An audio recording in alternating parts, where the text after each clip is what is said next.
But the first thing that you're going to do when you are getting started is, and you've got your small team, your agile team that's going to work on this, is you need to isolate the niche and focus your resources.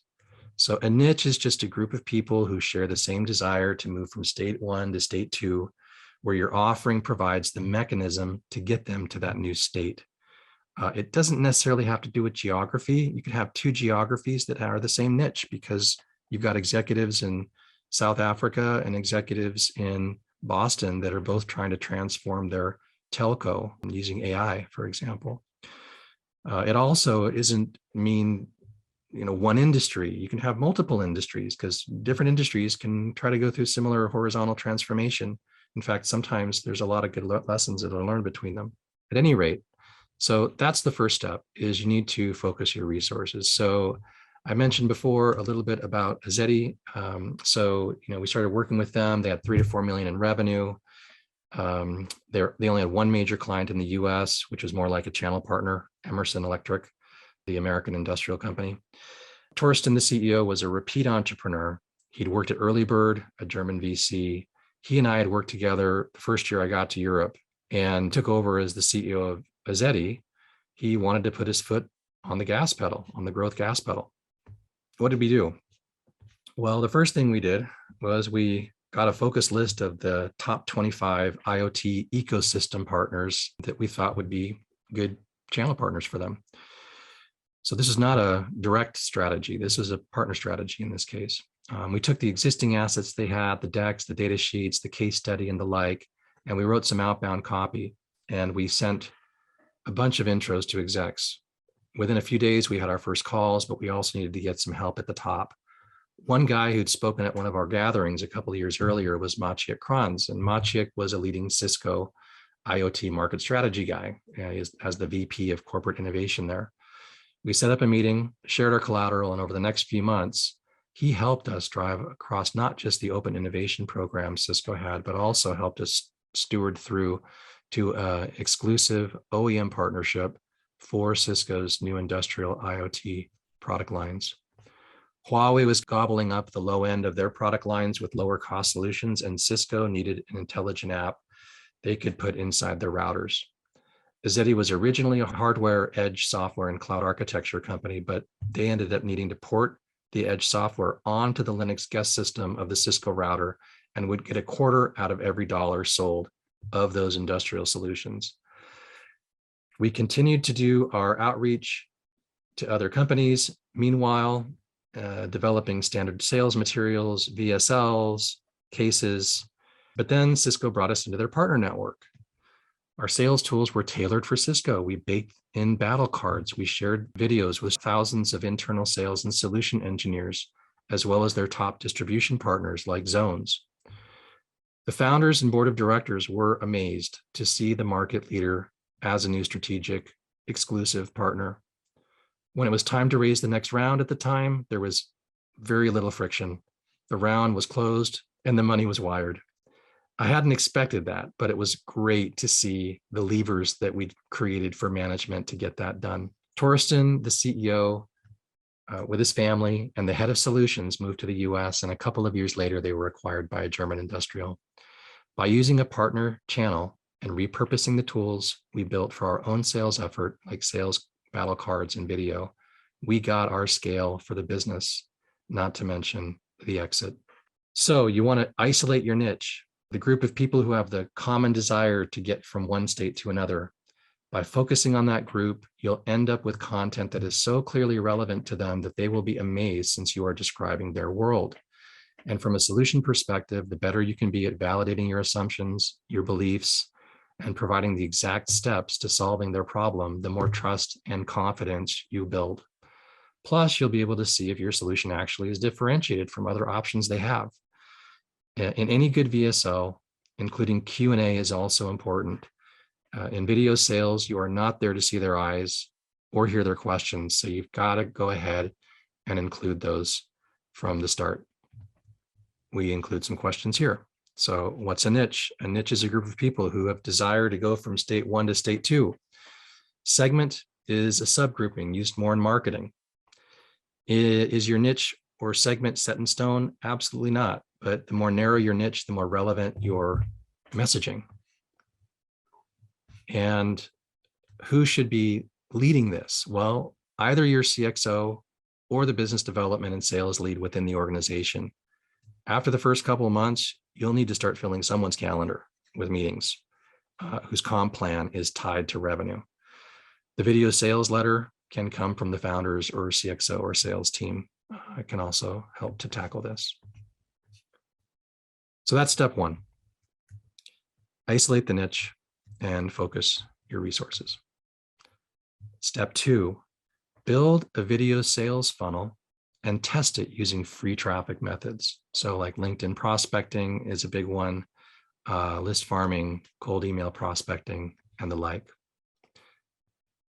Marcel Smit, I mentioned before, one of the clients was an NLP company based in Amsterdam. They had linguists making up like a third of the company. They had zero traction in the US, but had spent a great deal of time looking at OEM opportunities like Adyen, but with Microsoft Bing. They had great customers though in Europe, KLM, Deutsche Bank, Deutsche Telekom, Movistar in Spain. We picked 3 industries where they had their best qualifications: travel, FinServ, telecom media. We picked 5 companies in the US out of those areas, just 5 for that first month. By the end of the month, we'd spoken with 4 of the 5 VPs of e-commerce, and had gotten most of our discovery questions answered. Conversations with these friendlies, most of them came from our existing network, and in large part from Berkeley, went something like this. Hey, Estrelita, thanks for chatting. Can you give us your thoughts on the best way for this NLP company to approach people in your role? Can we pitch you? Can you give us some thoughts on how we can improve? We provide some materials. We have a nice discussion. If we were in town, we'd go out to dinner, and we would take those learnings and build an outbound and webinar VSL framework. And we began to churn out video webinars. We had some amazing solutions guys in the house that knew this stuff and had been working in customer care, and were super credible when they would do these things. We made the website more industry specific and less about technology, using a marketing agency, a great marketing agency that they worked with. Within 5 months, we had a massive funnel, and we'd closed 2 of these 5 senior execs, Bank of America and United Airlines, for more than $500,000 in ARR. We'd had our advocates open up the door initially, but we still had to win the business. That was a crucial piece of building trust. I learned that by focusing on a niche, which again is a group of people that have a similar desire to get from state 1 to state 2, and getting those video sales scripts integrated into the business, cooperating with the functions of the business, but not distracting them, that played an important role. By the end of the year, we were acquired. That was not what I'd had in mind. I liked working with them, and I liked having the CEO help me with sales and hitting our revenue targets. But these things happen, and it was actually great for the company. We bolted our BD approach for NLP and social channels, and we worked with the right now SDRs, sales development reps, and AEs, account execs, and got to be part of one of the fastest growing unicorns until they were also bought. So they got bought for over $1 billion by Oracle. Together, we'd expanded upon many of the in-house outbound tools that we'd built at the NLP company originally, and it was a great outcome for the founders and investors. Prime Ventures, the lead investor, specifically Roll de Hoop, who had made the original introduction between me and the CEO, had in fact told me they'd not had high expectations of this company. The company had been flat until Marcel, this new CEO full of vinegar, came along. And much of that linguist dev team is still working out of Oracle's EMEA HQ in Utrecht. And one of them even came on a boat ride that we organized a couple of months ago. But what about the last 2 or 3 years, especially projects we've done during COVID? So a few examples of the recent past. Since these are more recent, I keep them shorter. I'm not going to give a ton of detail out of respect for the companies. No secret sauce, but I can explain what we did because the tactics are pretty familiar and should be familiar to you as well. So Algolytics, they had one of the largest AI deployments in Central Europe in telecom and logistics, but had no footprint in Northwestern Europe. We helped them do a market development discovery in 4 markets. The challenge that they had was that they were good at a lot of things. You need to focus, you need to demonstrate that you're the best because you're focused. It's just a lot more credible. In 6 months, less than 6 months, we helped them go from this horizontal data platform to being a narrow AI service focused on location intelligence and building a funnel in that for Germany, the UK, and Benelux. There were different solutions for different industries and business functions. The horizontal data platform market is tempting for strong AI teams, but it's pretty saturated. And oh, by the way, AWS, Google, Azure cloud providers do it. So it's not easy market to be in. In the first stage, we did outbound using LinkedIn and some email automation into the niche in Africa and Northwestern Europe. We tried a second niche, we tried a third. This was over a couple of months. We broke the rule of creating a video sales letter that was niche specific. We made it horizontal, so it was general enough to catch the interest of different groups, but it really wasn't useful. And it was sort of a big waste of time because it was just way too generic. Meanwhile, LinkedIn opt-ins were upwards of 20% and actual call bookings in the 4 to 5% range. Within 6 weeks, we had enough feedback from a couple dozen calls that helped us get a handle on the market size, the competition, the appetite of execs, and so forth. And so the management team was able to begin focusing on one niche. We had weekly meetings with marketing and solutions. They created new content, 5 new blogs, tuned the old site, created a new landing page. We kept doing calls with the execs from the lists and drafted a new video sales letter, which took about 4 to 5 weeks to draft with Pavel, their chief commercial officer. We recorded the VSL at a partner event and invited new execs who had booked time with us to join. Once the VSL was published, we prepared a full version to share and potentially could turn that into micro VSLs for outbound that the team could point at various segments within the niche. The funnel and a more focused content approach is working. Another example. So Gravity R&D, this Budapest-based deep learning service, they're active in many parts of the world. We met them via NVIDIA conference. They were famous for their research. Today, they're a pioneer in deep learning. But the challenge they had was how to position their YUSP deep learning with their existing portfolio. Deep learning, also, it's a black box, so it's not easy to demo deep learning. Outbound was with 10 executives in the US, so not a huge group. Then in Europe, the case studies, blogs, landing pages helped us to connect with 50 execs in the US and Benelux over the next period of a couple months. They co-hosted a boat cruise where Uber Eats, FedEx, and a bunch of execs in ML-related companies, including other clients like Algolytics. And even though it was storming, people had a great time together out in the Amsterdam Canal. So funnel was working, had spent 4 to 5 weeks again drafting this VSL script. The video gives a great why is it important, what is it, how do I do it, point of view over the course of 18 minutes, which is a great length for a niche and structure since it helps execs get the crib notes for deep learning. That's something that they can then take down the hallway, the digital hallway, engage their data science teams, their technical colleagues, like, hey, watch this video. Is this a direction for us?